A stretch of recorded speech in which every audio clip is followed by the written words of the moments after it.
been controversial because Ched Evans on October 17th was released from prison after serving half of his 5-year sentence for rape. The 25-year-old was found guilty in April 2012 of raping a 19-year-old woman in a hotel in May 2011. Evans has always maintained his innocence. And almost 150,000 people actually signed a petition urging Sheffield United not to take the Wales international back. But Blades manager Nigel Clough said he had held talks with club officials about the possibility of Evans returning. Evans left Wymont prison near Leyland in Lancashire at that time.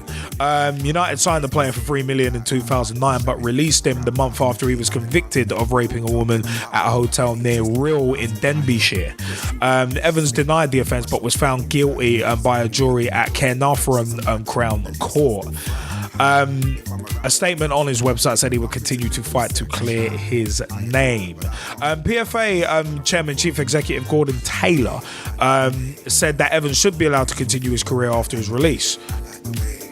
So it's we'll come back onto that. Sheffield United on the 11th of November allowed convicted rapist Ched Evans to train with them following a request from the Professional Footballers Association. And yeah, we're going to get onto the patrons that have actually resigned. One more has resigned today, but there's been a few more. After due consideration, the board has decided to respond favourably to the PFA's request to allow Evans to train at the club, Sheffield United. However, they are not prepared at this time to decide whether to re-sign the Wales international striker. The League One club statement continued. The club acknowledges a receipt of a request from the PFA to the effect that the club consider allowing Mr. Evans, who is a PFA member, to train at the club's facilities. According to the request, this training would be with a view to enabling Mr. Evans to get back to a level of fitness which might enable him to find employment in his chosen trade. The request has come to the club because it is the last club at which Mr. Evans was registered before his conviction. The club agrees with the recent statements of the PFA to the effect that professional footballers should be treated as equals before the law, including in circumstances where they seek to return to work following periods of incarceration. There can be no place for mob justice. Now, on the 13th of November, the crap started to really hit the fan because Jessica Ennis-Hill, the Olympic champion, told Sheffield United she would want her name removed from a stand if the convicted rapist, Ched Evans, is re-signed. Jessica Ennis-Hill said she wants her name removed from a Sheffield United stand if they give Ched Evans a contract. The Olympic gold medalist in whose honour the club's Bramall Lane stand is named, said re-signing the convicted rapist would completely contradict her beliefs. The heptathlete is the latest high-profile figure to warn she would cut ties with Sheffield United if Evans is given a chance to play again. She said in a statement, "I believe being a role model to young people is a huge honour, and those in positions of influence in communities should respect the role they play in young people's lives and set a good example." I have no problem with that at all. If Evans was to be re-signed by the club, it would completely contradict these beliefs. So, you know what? Sheffield United's decision to let him train with former teammates provoked a wave of criticism from high-profile supporters, MPs, and club sponsors as well. TV presenter Charlie Webster announced last Tuesday that she was resigning as a Sheffield United patron because the club had failed to recognise the extremity of Evans' crime. The resignations of her fellow patrons, 60s pop star Dave Berry and health expert Lindsey Graham, came the following day. Mr. Berry said he was taking a moral stand over Evans, while Miss Graham said she was quitting for personal reasons. Sponsors DBL Logistics and John Holland Sales Limited also threatened to end their deals with Sheffield United if the striker was given a contract. And local MP Paul Blomfield warned the club stance sends a disturbing message to young people and victims of sexual violence. More than 160,000 people at the time had signed a petition urging the club not to take Evans back. There's a little more to that. Sheffield United, as said that they had taken on the request of the PFA to take him back on, but no decision on whether to re-sign him had been taken. Now, controversy all round on that one. Now, at the end of the day, with this, in my view, in my view, I am personally looking at this, and yeah, we'll give the Skypers, you will get a chance to jump in on this because we want your views as well. Remember, 07535 804 466 is the mobile number. Call us, text us, let us know your views. We'd love to get your views on this. Pitch Talk 1 on Skype and at Pitch Talk on Twitter, facebook.com/Pitch Talk. Tweet us, write something on our Facebook. We'll send us a DM. Let us know your views on this, because for me, Ched Evans being allowed back in football, no, not for me. Sorry. I personally don't. I've said on numerous occasions that I don't think football players should be role models. And this Ched Evans example is a prime example of why I think that way. Now, for me, it's a case of he was found guilty. This is not one of them ones where he's kind of like he's appealing and waiting on the result of that. No. The dude's been convicted and served half his sentence. I understand someone coming out of prison and being rehabilitated, but like what has already been said, it's a case by Jessica Ennis Hill, who I have a lot of admiration for. It's a case of that it does send out a horrendous message, and that we've seen people ostracized from the game for a lot less than this. John Sitton, who was a guest on our show a month ago, along with Vernon Grant of VG Tips, John Sitton was ostracized from the game for the way a Channel 4 documentary, Orient Club for a Fiver, portrayed him as a ranting manager who was looking to offer people out for fights. He got ostracized from the game for that. So for me, the fact that there's even a discussion going on about letting a convicted rapist, let me say those two words again: convicted rapist, not alleged, not suspected, convicted rapist. The fact that there's even the discussion to let him back in the game is a joke in itself. But there's two sides to a story. You always have to listen to both and look at both. Now, I would personally not want a convicted rapist anywhere near the club that I love or a club that I play for.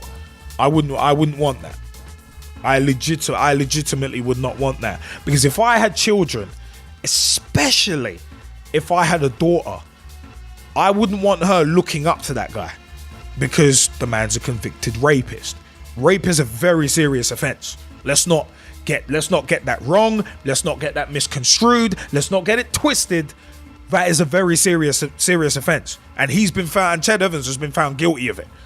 So let's not muck around here. It's like some say, oh yeah, but he should be allowed to come back. Nah. If you're supposed to be a role model to children everywhere, and to your teammates, to younger players at the club, it's one of them ones. You've not only burnt your bridge in the game, you've torched it. In the words of Jim Cornette, bridge over the river Kwai, straight up, gone. It's done. In the words of Paul Mooney, like the Arsenio Hall show, it's a done deal. I personally wouldn't want you back in the game, because it's one of them. Was. But the one thing that does concern me though is the fact that there are a lot of criminals in football, and it unsettles me that there are a lot of criminals in football. We've seen the thing with Jermaine Pennant. We've seen We've seen Nile Rangers kind of stuff. Marlon King as well, who's at one point was found guilty of groping and sexually assaulting a woman. There's not that much of a distance between sexual assault and rape. It's almost the next stage, in my view. And the fact of the matter is, Marlon King has been given a good few chances. So it's one of them ones. I mean, I've said that Massimo Cellino, who's a 2-time convicted fraudster, shouldn't be allowed to run a club. I wouldn't even want him to run a half marathon, let alone run a football club. And he's been convicted of fraud twice.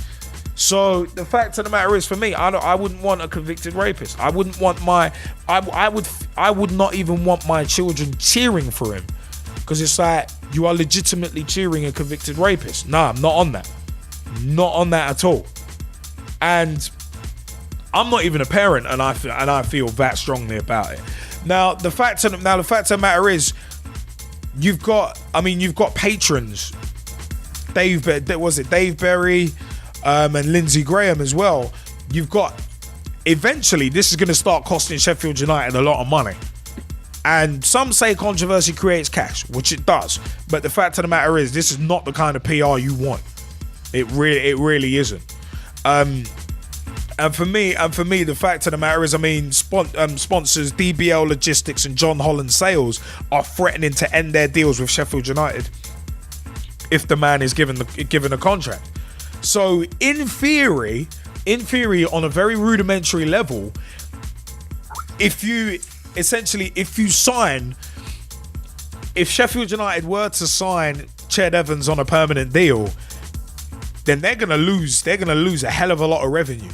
And this is not one of them ones where Ched Evans is like Hulk Hogan, and like you can afford to lose a few sponsors because of the money Ched Evans is bringing in. No. This dude is gonna bring you nothing but negative publicity. The thing is, if Ched Evans ends up clearing his name, then fine. Let him back into the game if he clears his name. But if he doesn't, he's a convicted rapist. I mean, I would feel unsettled if I had a child, if I had a daughter who was training at Sheffield United to try and get into, for instance, their ladies team or something along those lines. I would be legitimately concerned that there's a convicted rapist rolling around in the same club. It would concern me. If I was a parent, it would concern me no end. So it's one of them ones. You've got a lot of supporters who would end up walking away from the club because of principle. Principle is a big thing to some people, and I put myself in that bracket. Principle means a lot to me, and at the end of the day, it's one of them ones. Like, looking at the Liverpool situation with Luis Suarez, it's one of them ones. A lot of people criticise the way that was handled, but like I've said on numerous occasions, I read 70 plus pages of that report. There were a lot of incongruities within that report and how the decision was rendered. But not bringing up old wounds, I'm just saying. But after that, it was a case of I just couldn't. After all that crap hit the fan and what I read in the report and all that, it was a case of I just couldn't get behind Suarez as much as I had previously, because he'd been tainted. But with the Ched Evans deal, it's one of them was you got patrons leaving the club. That doesn't look good. You got sponsors looking to leave the club, and hell, this. And the fact of the matter is, we live in an age where, a lot of people are tightening their purse strings, and Sheffield United are not a Premier League team who can afford for a couple of sponsors to leave, and they've got a couple like more lucrative sponsors to come straight in. Nah, doesn't work like that. So I personally think if Ched Evans was to clear his name and get proven innocent, then let him back into the game. But otherwise, the dude's a convicted rapist. Do not let him back into the game for the messages it sends to young players, to female players, to females trying to get into the game. It doesn't send the greatest message. Now, the flip side of it, because we need to offer balance, the flip side of it is everyone deserves a second chance. To an extent, I agree with that, but it does kind of depend on the crime, because there are certain crimes that, in my personal opinion, are unforgivable. Rape being one, the molestation of children, sexual molestation, whatever molestation, abuse, child abuse in whatever form or fashion, is unforgivable. It's one of them ones. That's one of them ones where for me, you're getting cut off like a bad habit. You're getting dropped like a bad habit. But for me, it's a case of I think it's one of them was the only thing that would work in Ched Evans' favour is that football has a lot of criminals within it. As John Sitton mentioned on his Pitch Talk Meets interview with us, there are certain people, I think like there's a manager out there who has to sign the sex offenders register up every time he applies for a job. There have been high profile rape cases before. Some have been acquitted, some have been found guilty. So it's one of them ones where Sheffield United, by allowing, the PFA are funny anyway, because like I've said, I'm not Gordon Taylor's greatest fan. That dude seems to come out and talk smack when it suits him. But Sheffield United taking on Ched Evans, of course, if you let a person train with you, there is always going to be the view, well, he's trained with us, let's take him on. Victor Valdez at Man United being the example, but he's not fit enough yet to be able for that to be an argument. So it's one of them. Was for me. I don't know. I personally feel uneasy with the whole thing, and I'm not even a father. Because you imagine parents who support Sheffield United, who have daughters, who have sons, who look up to the players as role models. I wouldn't want my children looking up to a convicted rapist as a role model. And I said, I don't think footballers should be role models. But aye. G-Man, what do you reckon of this, man, before we jump out to the Skypers? Well, first and foremost, just touching on your last comment, you know we're at loggerheads with this. I think footballers are big role models. Some of my biggest role models have been footballers. So, who I see as inspiring for what they've done and what they do. So that's where I see the argument for Ched Evans not being reintegrated in the game at any sort of level. Because, like you said, you said it so well as well. At the end of the day, you've got young children, you've got youth teams, you've got, young adults that are going into the game, and it's not the matter of fact of not giving Ched Evans a second chance. It's the fact that you're showing a young child or a young adult that they've got a chance to mess up bad and get away with it. That's the real factor. Yeah. Because at the end of the day, like you said, rape is rape, and rape is bad. And the worst thing is, he's actually never apologized to the victim either. Not that an apology would not that an apology would exonerate him, but the fact of the matter is, he's not even apologized. He's always protested his innocence. All right, fine, you can protest your innocence all you want, but this is where he hasn't even apologized for. My next point is going to come from. My next point is the fact that, like I was just saying, rape is bad, yeah. And at the end of the day, I'm not trying to cover the facts up, yeah. But at the end of the day, it's not like he's stolen for a pair of boots from the changing room. He's actually committed a very nasty crime. He's been found out to be committed a nasty crime in which he has denied. Now, where I would take it from there, if he is denying that he's done this, then he should do everything in his power to go out there and clear his name rather than trying to get back into football. That should be the first thing on his mind, is clearing his name. This way it will therefore not drag his club into the messy situation. His family and friends, the woman who's part of the case, who he's raped, or being adjudged to rape, however you want to look at what side of the fence you're sitting on it.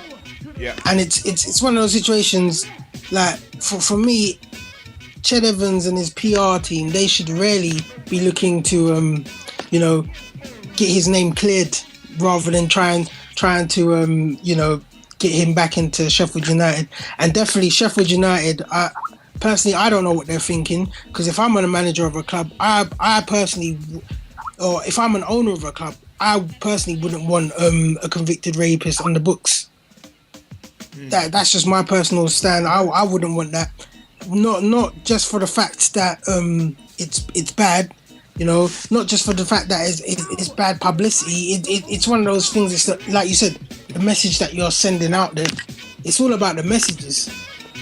Yeah, and it's the type of crime as well. That's the messages. The messages are, you know, you're telling people, look, you can go and commit the most hideous crime, and effectively it's saying, you know, we're the club to let you get away with it. Come with us. I mean, for me, that's the concerning thing. The message that it gives out, and you know what, the PFA, I think, have been put in kind of between a rock and a hard place as well, because obviously the PFA have to support every player.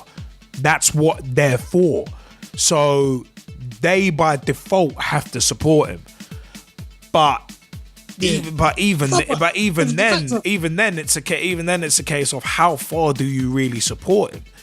I mean, the PFA have essentially forced Sheffield United's hand in terms of requesting that Ched Evans be allowed to train with them. So they've almost forced Sheffield United's hand. So this whole situation starts with Ched Evans, and a lot of people have been kind of put between a rock and a hard place because of him. Really, because of him and what he's done. Yeah, but definitely, and you know what? One thing that sort of baffles me though is, like, you know, certain patrons who like, for instance, Paul Heaton, who's resigned, yeah. Yeah. You know, and certain people within the game, you know, they're all saying, like, he shouldn't play for Sheffield United, or, you know, he shouldn't be at Sheffield United. But they're all saying that, you know, they firmly believe that Ched Evans has the right to rebuild his career. Now, to me, that's hypocritical. Yeah. Oh, don't come our way because you'll give us a bad name, but you can go somewhere else. But see, this is the thing about this. This is one of the sad things about football, and we're gonna get into this in spades in our special feature segment, "Corruption in Football," which is coming up. And the fact of the matter is, there's a lot of criminals running around in football, and it's just one of them ones where it is actually kind of unsettling that it's pretty much permissible, really, and it is one of them where it is very, very unsettling. But I mean, G-Man, did you want to say a bit anymore? No, I'm done with that point. Hash, I'm done. But I mean, Kieran Riley, you wanted to jump in as well, yeah? Yeah, shut up. I'm just saying that Jessica Ennis-Hill she has every right to pull her name out if they're thinking of signing a convicted rapist. Of course. To be honest, wouldn't you pull out if you had your name on a stand of a club that's got a convicted rapist in it? Would you do that, Liam? Of course I would. I wouldn't want my name associated with that, because you end up guilty by association. That's the thing. You end up guilty by association. Yeah. You wouldn't want that. I mean, Jessica Ennis-Hill has so much respect within society, within athletics. You wouldn't want your name tarnished by the fact that the club has made somewhat of an irresponsible decision. You just wouldn't want that. If it does push them so they do sign them, I think they're gonna lose a lot of fans and a lot of their sponsors as well. Yeah, I mean, two of them in particular, DBL Logistics and John Holland Sales, have already threatened to end their deals, and they've had like 3 or 4 patrons leave already, high profile patrons. So it doesn't look good. All it's bringing really is a crap storm, and the thing is, this is all coming about just from the man training with Sheffield United. This crap storm's been brought about by this. Imagine the crap storm that's going to happen if Sheffield United actually do take him on. It'd be even worse because they will have actually officially done it. So, hey. Yeah. Well, it's the board's decision. If they sign him, they sign him. They're just going to lose money, and then they'll end up in administration. Well, potentially, yeah. Hey, it's one of them ones. I mean, who's going to want to support it? I mean, Mike Harneman, you wanted to jump in as well. Yeah, kind of just agreeing with what you're all saying, really. But also, I think he shouldn't be classed upon as a role model at all. I don't know why footballers are, as you were saying, Liam, a little bit earlier, and sort of like previous weeks and that as well. But I think like where he's going to be with quite a lot of the youth players and stuff as well, because he might even have to go in and train with the youth team, or I don't know what he's going to do to get his so-called contract if that's what he's trying to get at the end of the day. But like where he was quite sort of an established player, he could even be sort of told that if he gets a contract, would be like mentoring a youth player, and that would not be right for me at all, because the youth player would just look at him and be like, what?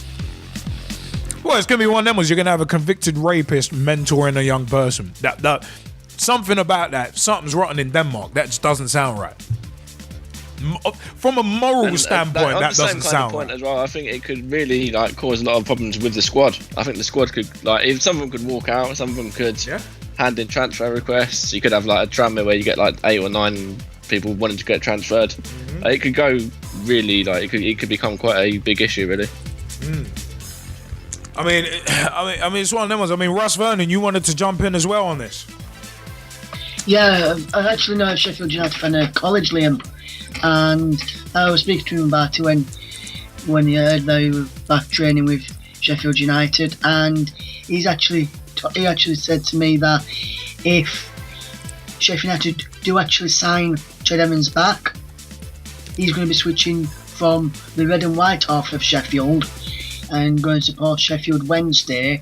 And a lot of people who I know as well who are big Sheffield United fans, they're all saying that they're going to support Rotherham or Sheffield Wednesday if they do sign Evans back. And I was listening to a programme over there with Charlie Webster, who actually has resigned as a patron.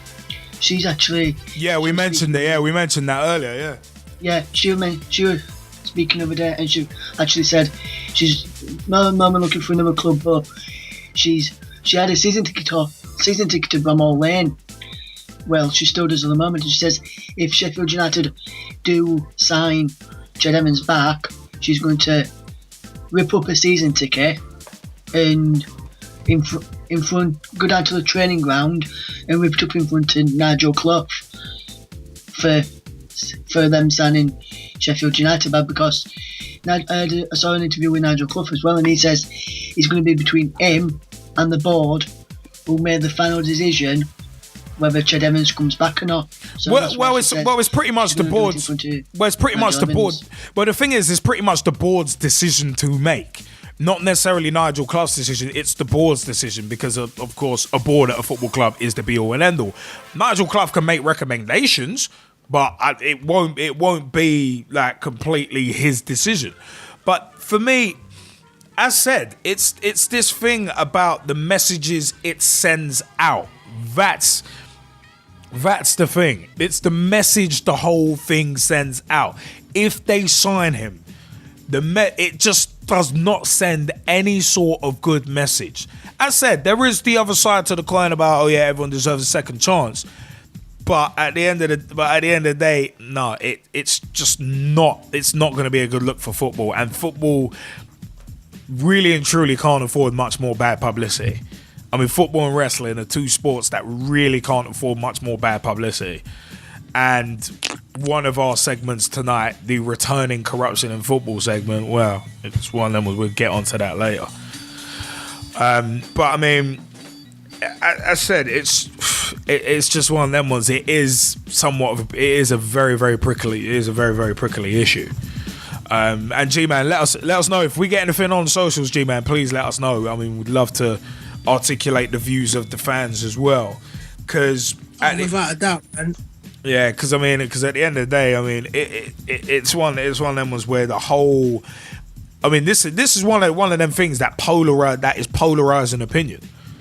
And at the end of the day, I mean, it's one of them ones. Some will sit on one side, some will sit on the other side, but there ain't no sitting on the fence on this issue. And I know what side I'm on, and it's not Ched Evans' side. It's the side. For me, it's the side of morality. You got to fight the good fight. And hey, at the end of the day, people have got to be role models. They've got to stand up and be counted.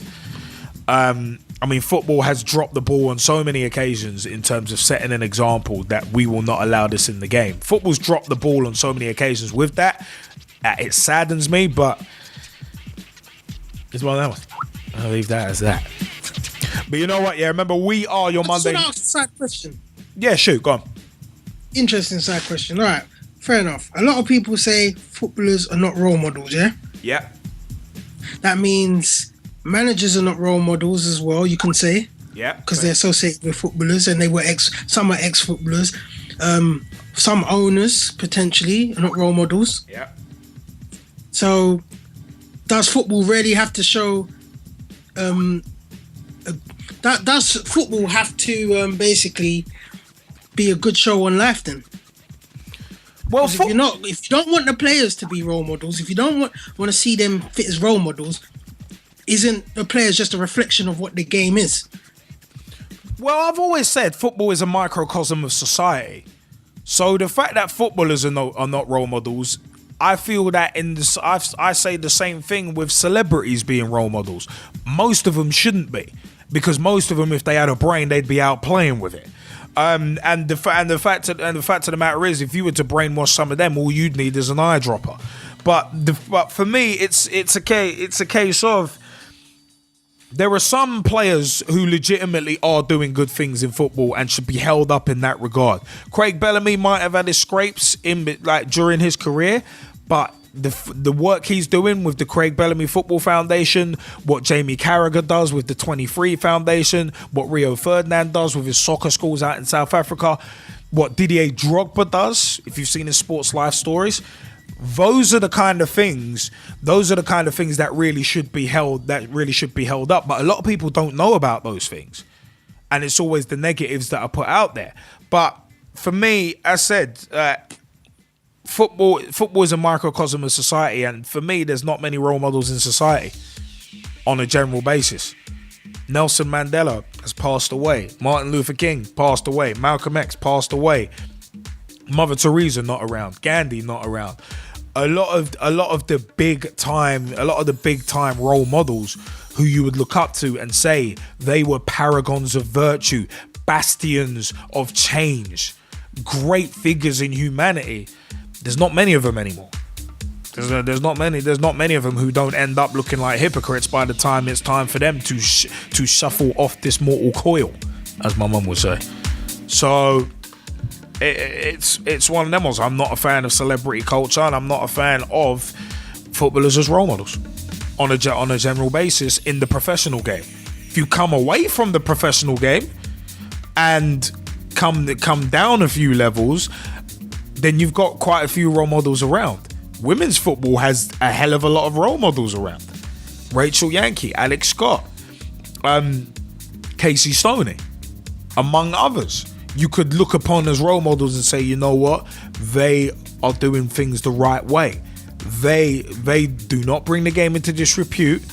They don't go around doing stupid stuff like getting involved in rape cases away from the game. They are stand-up people. So it's one of them ones. That's the way I would look at it. So, G-Man, I don't know if you agree with me on that, but no, the reason why I put the question out there is because I really don't know. But to be honest, I've always said that I found role models in football. I'm not the type of person that looks at every person and goes, oh yeah, they're rich and famous, that's my role model, I love them. No, I'm not like that. I'm just, in general, I know who my role models are, who I look up to, and I think you can find role models in all nooks and crannies of society, whether they're a butcher, baker, or a goal scorer maker. You get me? So I thought we were going to say candlestick maker, booker. I was going to, but I was trying to keep it football related. Goal scorer maker. Yeah. But yeah. No, I totally agree with you. It is a case of, hey, find your role models where you can, but you got to make sure you pick right. But you know what? It is one of them ones where we still got a lot more show left. We still got a lot more show left. Remember, facebook.com/Pitch Talk, at Pitch Talk on Twitter. 07535804466 is the mobile number. Call us, text us, let us know your views. And we are Pitch Talk 1 on Skype as well. Ched Evans, should he be allowed back into football? Let us know. Let us know what you think.